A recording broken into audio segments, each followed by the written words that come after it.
Hey, welcome back to another episode of A Warrior Spirit, where we let the inner warrior out to light. Tonight, I have the pleasure of being with Adam Layton. I know Adam from one of the communities that we're in, but I'm also excited because it's another international guest, because Adam is currently residing in Peru. Adam is an intuitive reader. He's a communication guide and an empowerment coach. So, Adam, I appreciate your time today, and thank you for joining me. Thank you. By the way, it's Adam Latin, not Latin. Layton. Sorry, didn't have the hyphen. I'm sure you have to correct that 100 times. I just wanted to correct for people who may want to contact me. So. Yeah, and after the episode airs, we'll drop some links so that they can reach out and get in touch with you. I know that you're a high quality intuitive and communication guide. As a person who's been around a lot of energy centered people, some know at an early age that that's kind of their gift, and some don't. How was it for you? Now, you didn't know. I got to clear. Yeah, I got to clear up first. You're living in Peru, but you were born in Massachusetts and raised in Connecticut. So you're transient. I'm a little transient. I'm really just here in Peru because it's empowering to me, and then I'm going to be migrating back. Most likely at this point, we're going to be migrating back to Connecticut. Yeah. So I'm excited about that. But you're there with your wife, so I'm there with my wife and stepson, correct? Yeah. And so back to my original question: at an early age, growing up in New England, did you know you were gifted? Oh, I had no idea what gifts were. I was actually largely an atheist before I started my work eventually. So it's kind of a lengthy process, but let me just start out by saying that I lived in a life of pain for probably my first 16 to 19 years, depending on how you want to look at it. So I had a lot of trauma. I was raised by a parent that had good intentions, but was not capable of dealing with someone who was in the neurodiverse category, because back then they didn't really understand it. You were just lazy, choosing to be obstinate and kind of like stubborn and rude and stupid and all these different negative things. So I really experienced a lot of negative programming. And so that caused a lot of challenges for me. After I kind of got through a lot of my young life, I started doing things in the working world, and eventually realized I'm a horrible employee. So I became a massage therapist. Okay. And when you're going to massage therapy school, they introduce you to all sorts of other holistic modalities. So I was 22 years old when I was first introduced to Reiki. And that was actually the thing that opened my gifts really wide. I technically had them previously. When I go back, I see and know and understand a lot about the gifts that I previously had, but I didn't really know about it at the time. I didn't really necessarily engage with it at the time. So my Reiki 1 attunement basically blew open my intuitive abilities. The day following my Reiki attunement, I found a new age shop that offered all sorts of holistic and intuitive classes. You pay basically $20, and for an evening you learn from a mentor, someone to study with that is going to teach you a particular modality. And I just ate all of it up. I took class after class after class. I tried to explore kind of everything, and I eventually really locked onto doing readings with cards as one of my strongest intuitive connections. After that, I started working for an entertainment company where I was with them for over 20 years in the US. Wow. And so what you basically have to do is you have to read very quickly for the clients that you're set in front of, because you're paid for even more than the quality of the work, the quantity of the people that you read for. So Mm. I was able to really match those. After I had been studying tarot for a little while and doing the readings and working with the people, the company I was working for actually asked me to learn palm. And I happened to have a master palmist that was a friend. I never pursued working with her because um, I didn't I didn't think I'd be any good at it. But I asked her to give me some classes, and I told them I would get back to them to see if I could do it. And it turned out I became exceptional at working with palm, and it Oh. allows even more rapid access to information for me anyway. Some people need more time than others, but like that's really how I was able to develop my intuitive journey. Was I have such a challenge with my neurodiversity where I can't absorb information from books. I can enjoy them, I can read them, I know how to actually read, but to actually remember or regurgitate information is not possible for me. Let's explore So, your neuro. I don't mean to cut you off, but I want to explore this neuro part because we skated over it really quickly. So when were you officially diagnosed with the neuro issue, and what limitations did it cause early on? so officially, I was diagnosed at 13 years old. They, I tried to get diagnosed earlier, but the therapist didn't believe me because I was too intelligent to have Mm. neurodiversity issues. So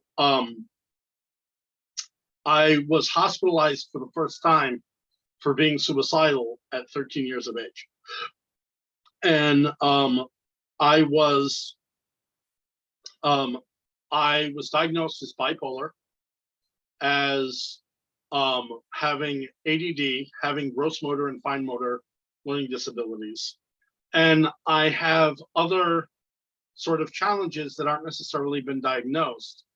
Um, I know that I do not function in the world like other people do. So My this skill neuro comes. linguistic, did it affect your linguistics too? So you had a hard time communicating, or was it more on an autism spectrum to where you're high functioning, high brain, very smart, but just can't like articulate it?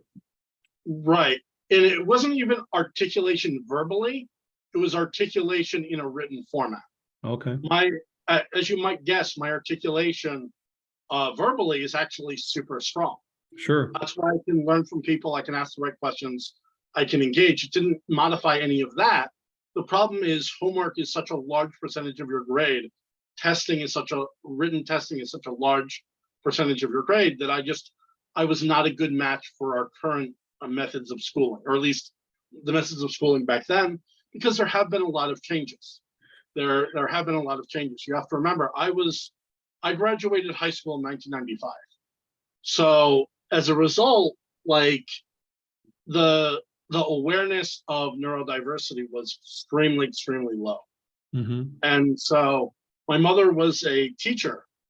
And because I had neurodiversity issues, except she didn't believe that I had them, she would just get furious with me for not putting in effort, not trying, not doing the best I could, not engaging with the world in the best way possible.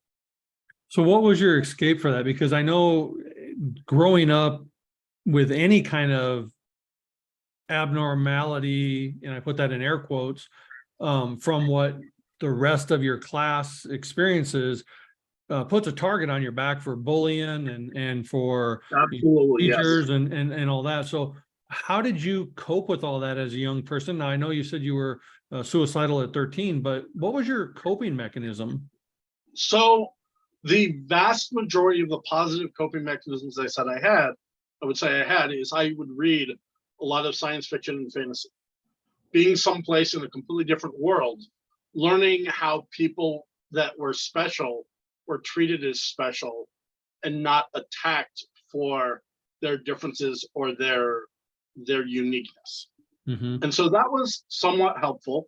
When after my time in the hospital over the summer, my parents had me volunteering in a nursing home. And so I did that for 2 years. And that was extremely powerful for me. So I was volunteering in a nursing home over the summers and then sometimes on weekends because I was getting so much more positive attention. I was getting told stories about life. I was gaining all this wisdom that I was downloading. I wasn't able to access it, obviously, for probably close to a decade later. But I was downloading so much value, so much awareness, so many different things. And it was amazing. I had an uncle that would take me on a trip every year trying to teach me about the world and things like that. So there were positive moments, but there were definitely moments. They were not largely present. I had my first friend when I was about 16 years old, and that was only because I'd been transitioned into a day treatment program, a day treatment program for people with mental emotional challenges. And so I had a lot of issues and difficulties, and I still struggled tremendously. But really what supported me the most, believe it or not, was I opened an AOL chat room like way later on, and connecting to AOL around 95, 96 time period. I didn't type a lot to people. I mostly listened because that was the name of the room. It's good listener. But I did have individual moments of inspiration. And I've had some of the people that I talked to, especially one person in particular who told me that I was this young kid, basically saved her life. And so as a result, I started to gain more confidence in myself. Also, I started to work a part-time job. Even though I'm a bad employee, I took pride in my work, and it showed that I took pride in my work, where I definitely have, what is it called? Oppositional defiance disorder or something like that, basically, where when people come at me the wrong way, I just can't. Yeah. And so how does Adam transition from, and what time period what did you transition from atheist, which is a belief that there's nothing, to? Well, yeah, that's the thing, is I was taught about God, but nothing in my life that I was experiencing at that time showed up like a miracle. Nothing. There was no positivity. There was nothing that I could really see until after my Reiki 1 and 2. Then I started really collecting and connecting to amazing people, and I started being able to channel Reiki, and it would allow, there were clients that I worked with that were miraculously better from one session, from one experience. And then I learned about doing readings. Mm-hmm. And the idea that there's nothing out there and yet being led to all this positive healing that was channeled through me is so unbelievably powerful. So I couldn't believe that there was nothing out there after experiencing what I was led to understand, because to me, there is no way individually I could come up with what I come up with. Right. Like, it's not realistically possible, in my opinion. Yeah. Like, maybe it is on someone else's viewpoint, but for me, that's not where I'm at.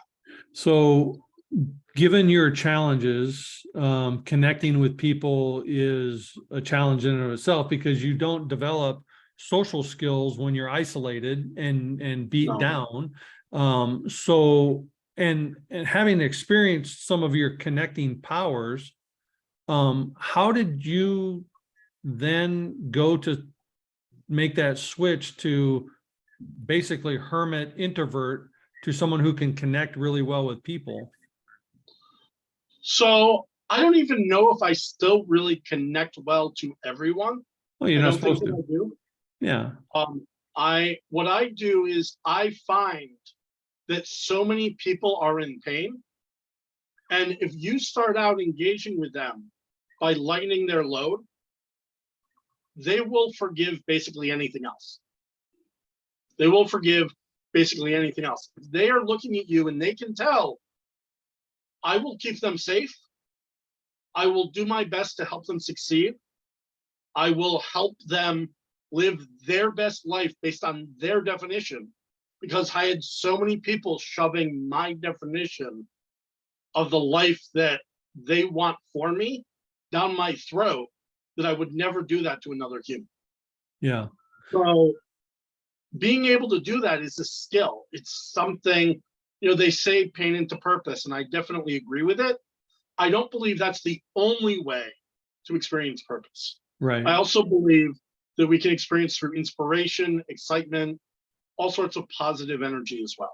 Yeah, and you and I are very similar in that I help my clients, and it's, I'm sure, the same experience for you. When our clients finally click and then they blossom, it's like you just needed someone to help unlock that key. And I think that's where you and I are very good at making those connections. Even on this podcast, I've had, many of my guests say, I never thought I would talk about that. I've never told that to anybody. And that's because we make the environment safe, that they feel comfortable to Right. do just that, right? And I think that is a really hard thing for people, because people don't realize how insidious our language is filled with judgment. Mm-hmm. And that's the thing, is that, I really want to make sure someone feels safe with me and knows that I will give you grace. I will give you permission. I will give you a space to communicate about whatever it is you need to say. And I'm not going to sit there and attack you for what you're experiencing. Mm-hmm. Did you find it hard to give that to yourself? Because many healers and givers and stuff are so good at everybody else but themselves. Did you find that you could give it to yourself as well? No, I actually feel it's exceptionally important to know you're not supposed to. How so? Because if you're trying to heal yourself the same way you heal others, you're trying to do too much. What you actually need to be able to do is create an environment where it's coming from other people, where you're creating a balance. Because you're giving, you need to equally be receiving. So what the problem is that we're not allowed to do it, and we think that we're allowed to do it. And in doing that, it becomes very, very difficult. Whereas if we step back and we just say, I'm supposed to be validated by others as a way of inspiring my self-love, it changes the whole dynamic. We allow in the right people. We start seeking out the right individuals to inspire self-love in us, because we're not supposed to do it ourselves, because we're already doing it so much for other people. And then that creates a disassociation dynamic. So Well, it's interesting because most of us have been taught or learned that you can't give from an empty cup. So it's important to fill your cup first, heal yourself, and then help heal others. No, it's important that your cup be filled, not that you be the one doing it. Ah, it's a good distinction. Okay. You can't pour from an empty cup, but if you have people pouring into you, the cup is full anyway. Yeah, that's a great distinction. Okay. So that's the thing, is I work best by knowing that I have people that fill my cup when I'm empty. I don't go and expect myself to recharge on my own, because A, that takes too long, because you're only being recharged by a single individual. Whereas I have 30, 40, 50, 100 peers that will fill me. And so if I go to 5 people, how much faster is my cup being refilled? That's why I'm able to do a lot more than a lot of the other healers that I know. That's because I'm not relying distinction. on myself to be filled up. Like I think that, and this comes down to the idea of, like, I love Reiki exchanges, because Reiki exchanges, yes, technically you can do Reiki on yourself, But how does it feel when you're sitting there and you have 5 people doing Reiki on you versus 1? Which is going to fill your cup faster? It's just basic mathematics, in my opinion. Yeah. And they talk about the idea of doing a Reiki training, a Reiki share, specifically for that reason. And so my first training was Reiki. So Yeah. everything I do foundationally comes from that place. When I read, I'm a one-way channel. I am not pulling in people's stuff because I'm just supposed to share the information and they're supposed to do with it whatever they want. Right. Like, that's what's beautiful about my first initiation, my first training, is I don't create a backward channel where I'm getting backwash for healing someone else. So I can heal more people because it's a straight channel of healing energy. It's like when the water goes down, it fills the channel. It doesn't steal from the channel. And I'd like to, because I am surrounded by a ton of people who are in the energy and spiritual world. That's just a world that I live in and thrive in. And one of the challenges, as you've experienced, is that boundary to shut off that valve to make sure it's only one way. How did you go about actually learning that and doing that? Because it's a hard skill. I had, the first training I had was massage therapy. Okay. And I went to a school that stressed the level of vulnerability someone had being naked on that table. Okay. And so how important it is to compartmentalize you and put it away.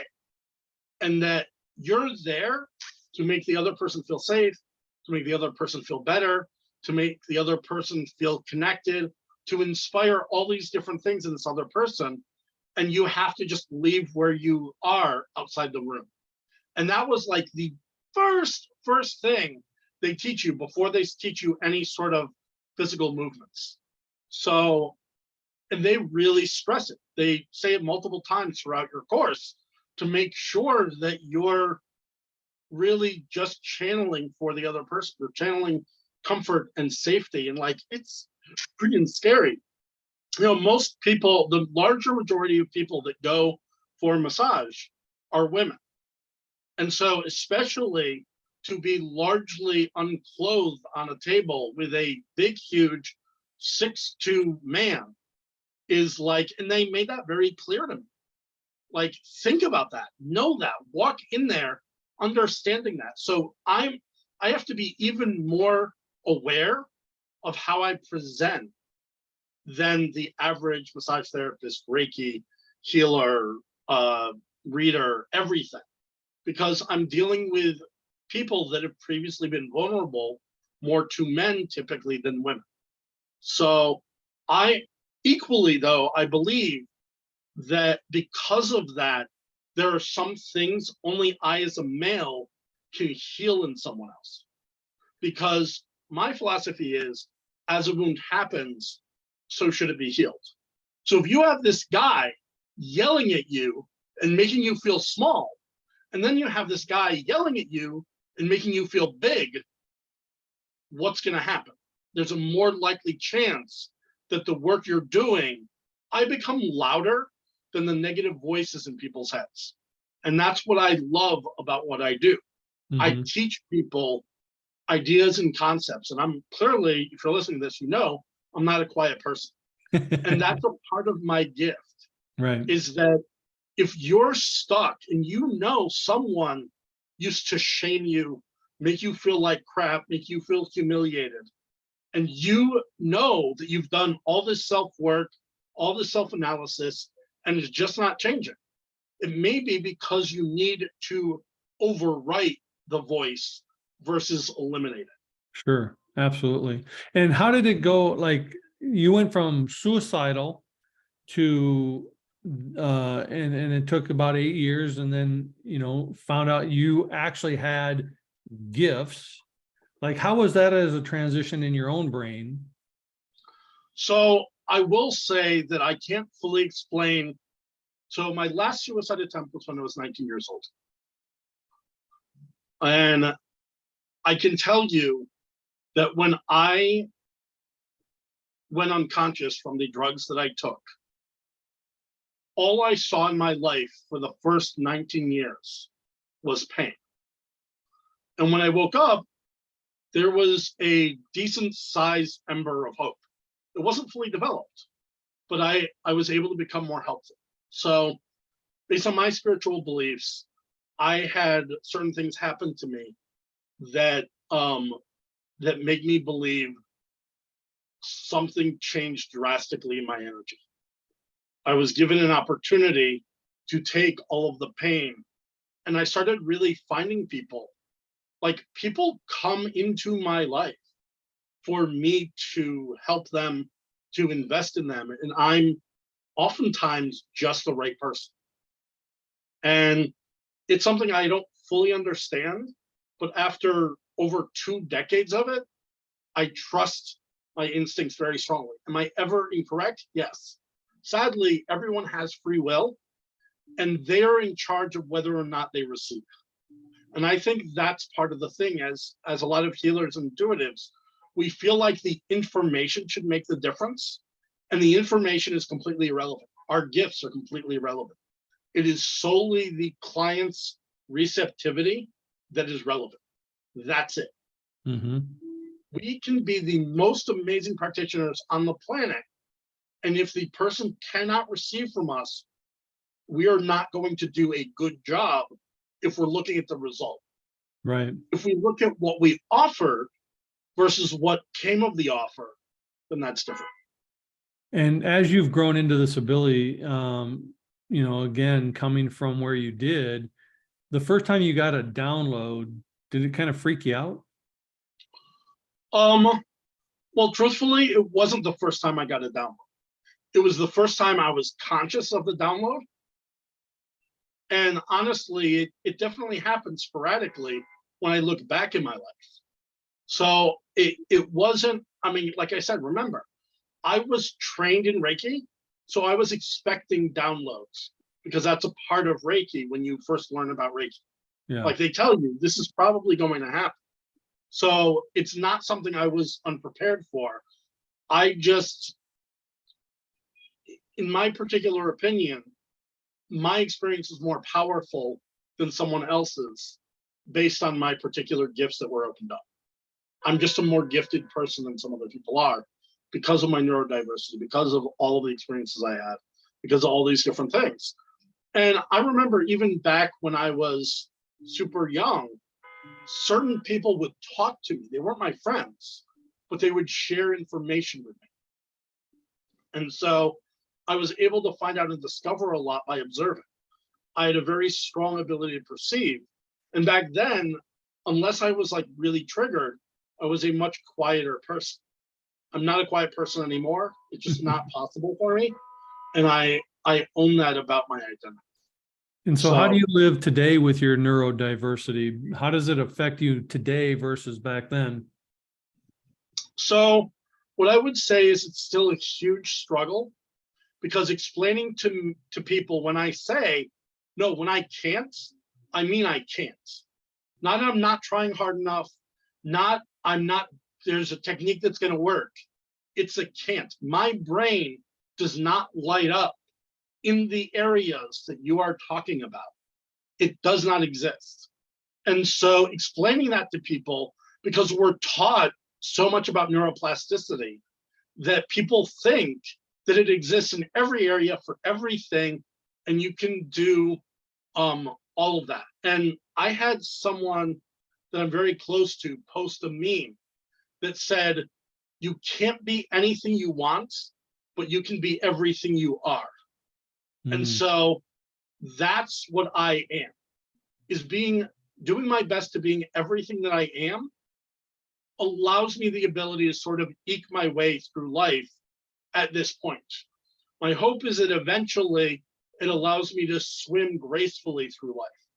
That is my eventual hope, to be able to show people that I have the right training and I have the right team of people to help support their healing and their growth in a way a lot of these other people don't, because they're only pushing internal mindset work by yourself. Instead of saying, well, wait, hold on. you may not have the resources to do anything internally. You may be drained down to the dregs. That does not mean you should be hopeless.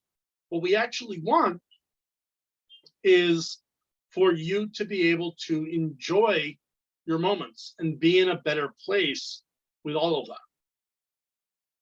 So how did you go from Connecticut to meeting your wife to living in Peru?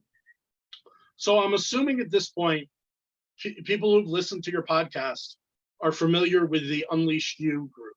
Some of them, yes. Okay. So I was randomly someplace where Michael connected to me. I was saying something about something. I don't even remember what it was. But Michael contacted me and he offered me the opportunity. It was like a week or two later for a February event. And he invited me down.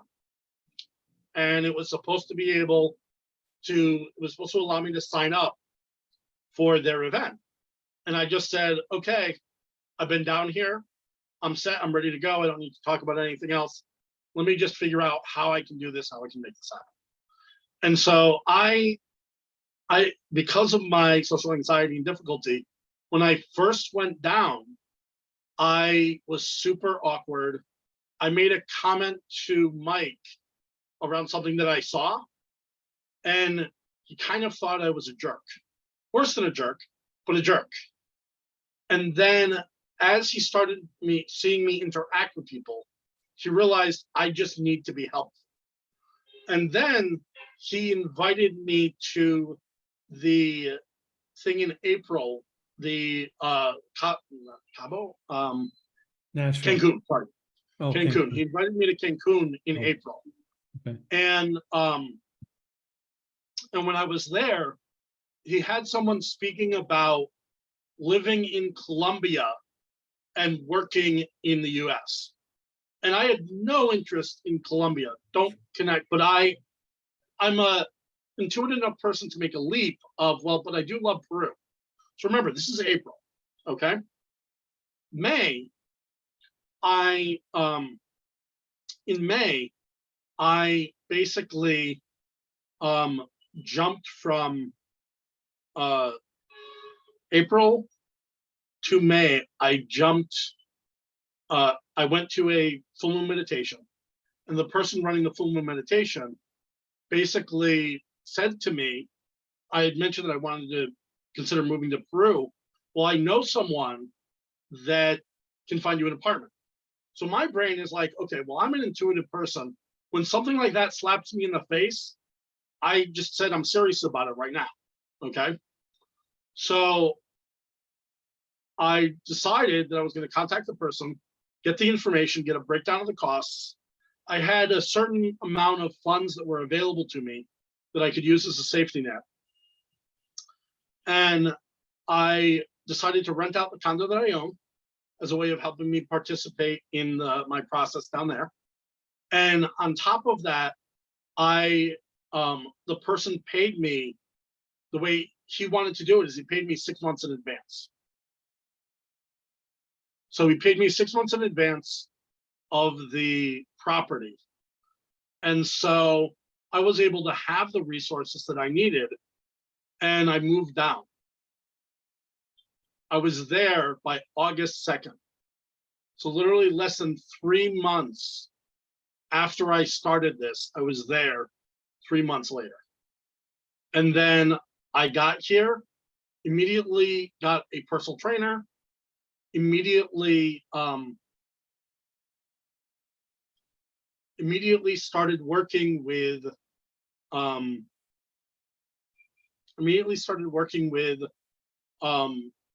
Bumble to find a relationship, because really the reason why I was down there is I wanted to get married, and I just didn't connect with how women, the majority of women that I've interacted with up in Connecticut, function.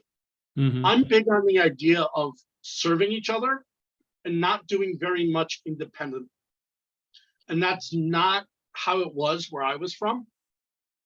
And so by September 25th, I met my wife. who I've now been married to since March of 2022. Nice. Yeah, So I we saw just you had in our first I saw you in anniversary. Nashville in April of 2022.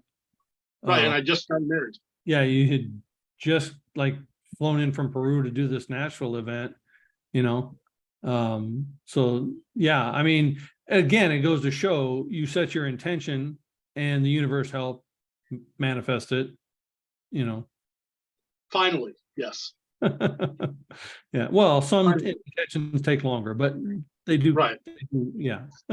Yeah. They do manifest. So that's great. And now you guys are thinking about moving back to the States? Recently, um, we are seriously considering it.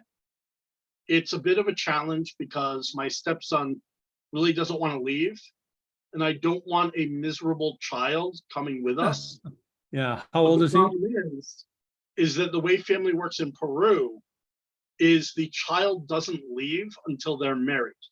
So a lot Oh, of children stay with their parents to their 30s, 40s, 50s years old.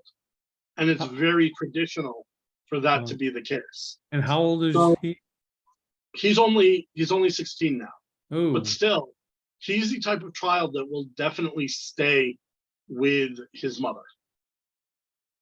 yes. I can see where that would be a challenge. So, but it's okay. Like I happen to love Peru. I just, I went back in from March, the middle of March to April to celebrate my birthday, introduce my wife to people because she'd just gotten her visitor visa. So it was a great time for me to show her all around. And did your son travel with you? He had to. There was no other way, Yeah. and that was a challenge all on its own that I will just skip over because I really want to talk more about what I do. But maybe it opened his eyes to possibility too. You planted a seed. That's the Yep. thing is it doesn't matter. He wants to stay here because of a relative that he doesn't want to be separated from. Oh, So there's supposedly he's been bribed, but I am very concerned about the fact that it's not going to stick. so aside from the Peru versus America thing, what's next on, the list for Adam? I know, you said a communication guide. I've been doing this a long time. I haven't come across that term before. What does that actually mean and entail? So people really haven't, most people have not really sat down and looked at the psychological impact of the internet. Okay. Once upon a time, if you had a belief system, you were living in a community, you were completely shunned for having a belief system.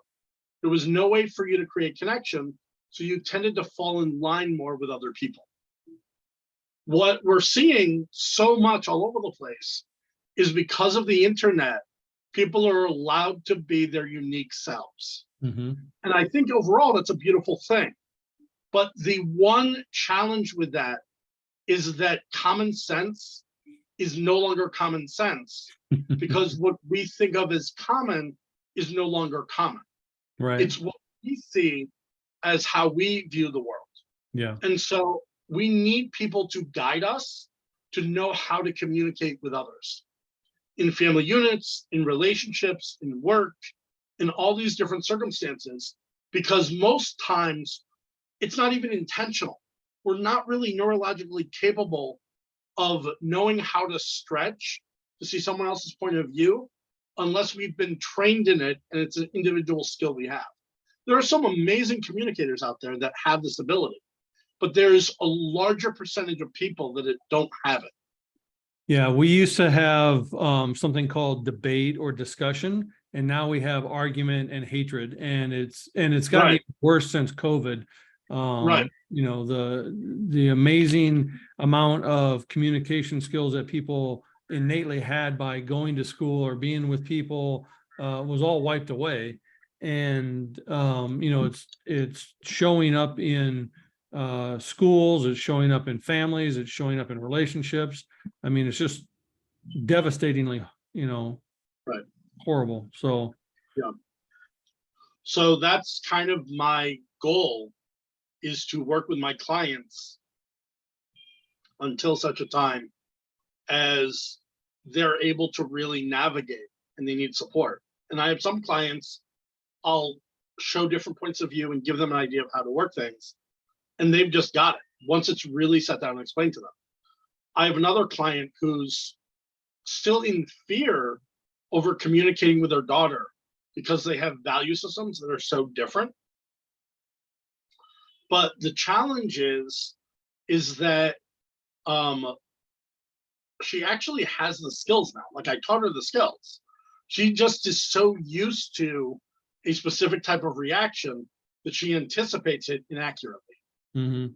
And then there was another client I had that I sat down and explained the differing value systems once.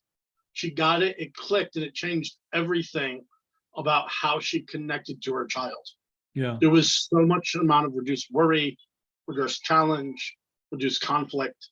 And I've taught what I do to a lot of other people. So when people are like, well, you know, I want to contact him, but maybe he's too busy, that is not a reasonable reason to not contact me. Right. Because if I'm busy and I'm not able to work with you, I have a whole list of individual people that I can send you to. I'll do an assessment and a conversation around what you're looking to create. Now, part of the challenge here is one of the biggest issues with communication is the belief it can always exist. And so I sometimes have to guide people to understanding someone's neurologically incapable of engaging with the concepts that you're trying to communicate. But Yeah. what you're literally doing is you're trying to show them something they're never supposed to know. And so that's a hard thing for, especially for those of us that are healers.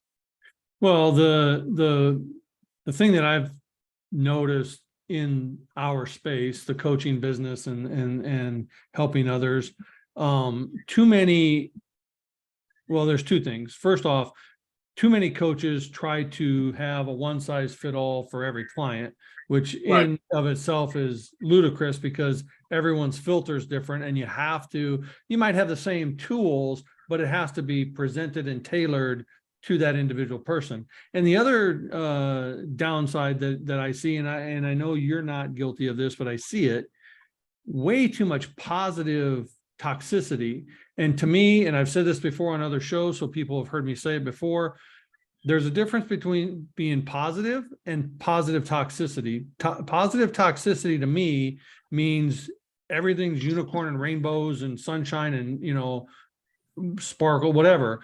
But positivity is in the midst of darkness, there's hope, and finding your way out of that darkness into the light again. Not that, it's not ignoring the problem, embracing it so you can find your way out of it.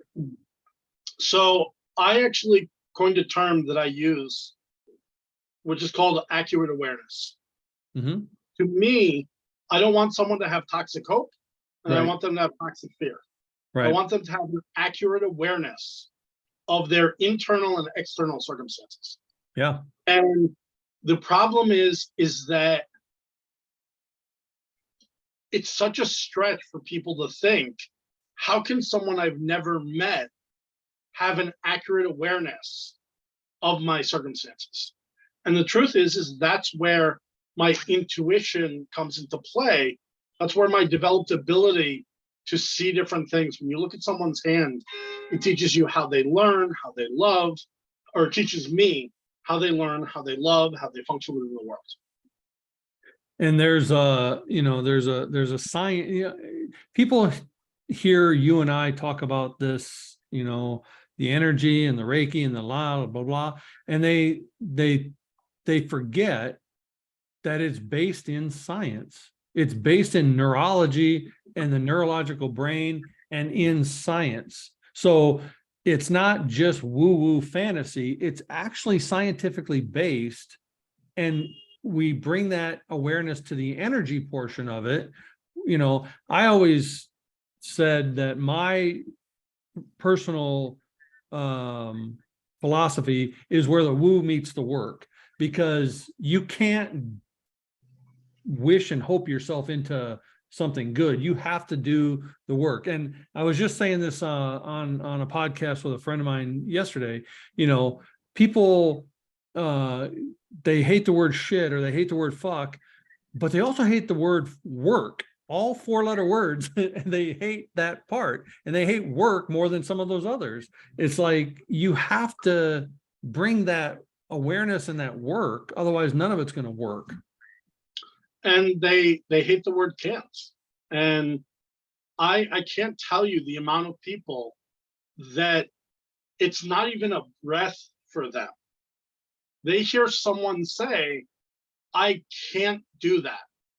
And do you know what their immediate response is, without any consideration, I do. without holding space, without create safety? Yes, you can. Yeah. And that's equally some of the toxic positivity Yeah. that we're talking about.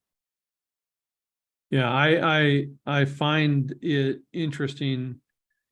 And you know, there's, again, it's an awareness. There's a level of awareness to the word can't and the context to which it's being used.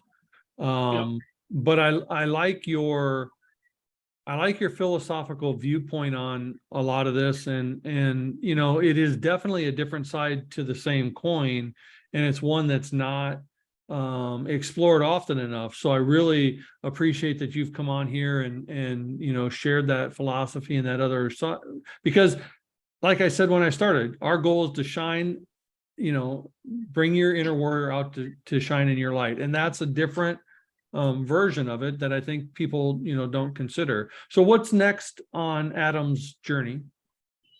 So I'm always looking for new clients to work with, new projects to develop. Eventually, once I have enough of a flow, I do want to start to set up international clearest use centers, because that's my business name. Mm-hmm. So like I eventually want to engage with creating retreats so that people can find and explore things that are new. So many people try and explore what's already been written, what's already been done. And if that was going to work for someone, it already would have. Mm-hmm. So it doesn't necessarily need to be repeated. I believe in a lot of different philosophies. So I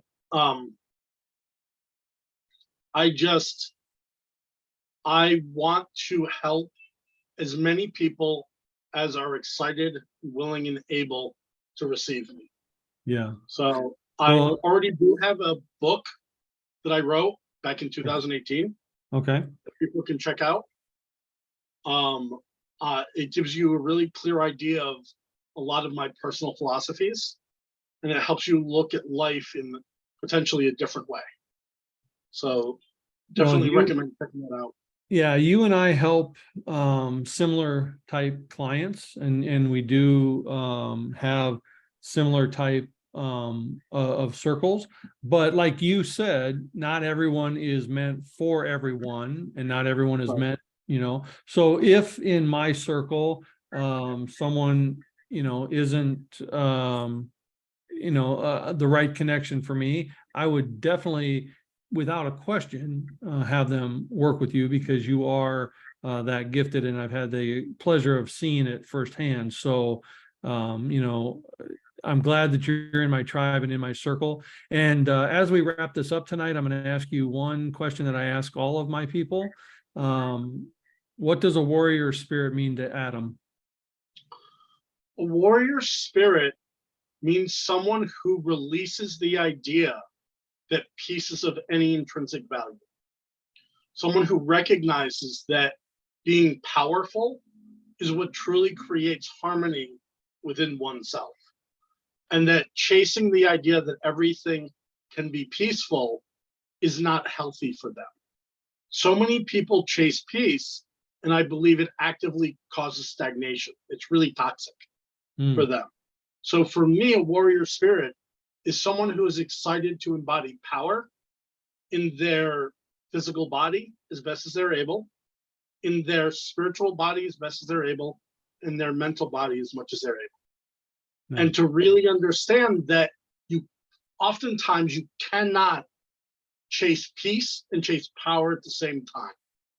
So you need to really embrace chasing power, so that if that's your path. Now, don't get me wrong, there are definitely people that should be chasing peace. But if you're chasing peace, I know people that have chased peace for 20 years. And they're like, why can't I find peace? And my answer to them is always, because peace is never supposed to exist. Victory is supposed to exist, but not peace.